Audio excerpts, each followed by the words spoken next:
دربار سلیمان علیہ السلام لگا ہوا ہے۔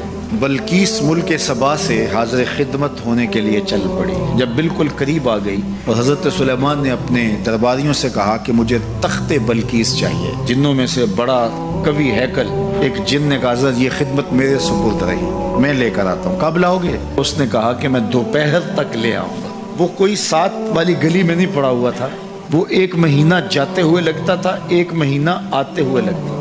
کوئی چھوٹی سی ڈبیا ہو جیب میں ڈال کے لے آنا ہو تو پھر بھی 2 ماہ چاہیے، لیکن وہ تخت 60 ہاتھ چوڑا تھا، 80 ہاتھ لمبا تھا۔ شرن جب ہاتھ کا لفظ بولا جائے تو وہ کونی تک ہاتھ ہوتا ہے، یہ 1.5 فٹ کا آج کل ہمارا ہاتھ ہے۔ تو جن نے کہا کہ میں دوپہر تک لے آتا ہوں۔ بہت بڑی پیشکش تھی نا، لیکن حضرت سلیمان نے کہا نہیں، مجھے اس سے بھی پہلے چاہیے۔ ایک شخص کھڑا ہوا جس کے سینے میں کتاب اللہ کا علم تھا اور وہ آپ کا امتی تھا، اور اس نے پیشکش کی حضرت یہ ذمہ داری میری رہی، میں لے کے آتا ہوں۔ میاں وہ جن تو دوپہر تک کا وقت دے رہا ہے، تم کتنی دیر میں لاؤ گے؟ آصف بن برقیہ جواب دیتا ہے انا آتی کا بہی قبل ان یرتد الیک طرفک، آپ آنکھ بعد میں جھپکیں گے، تخت پہلے پڑا ہوا۔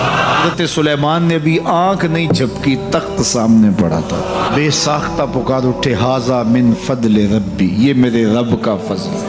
اب حضرت سلیمان علیہ السلام کے ایک درباری، آپ کے ایک مقتدی اور آپ کے ایک امتی کو اللہ نے یہ طاقت، توانائی اور شان دی ہے کہ 1 مہینے کی مسافت پہ پہروں کے حصار میں پڑا ہوا اتنا بڑا تخت آنکھ جھپکنے سے پہلے دربار میں حاضر کر دیتے ہیں۔ تو جس امام کے پیچھے مسجد اقصی میں حضرت سلیمان خود نماز پڑھی، اس مقتدا کی شان کا عالم کیا ہوگا؟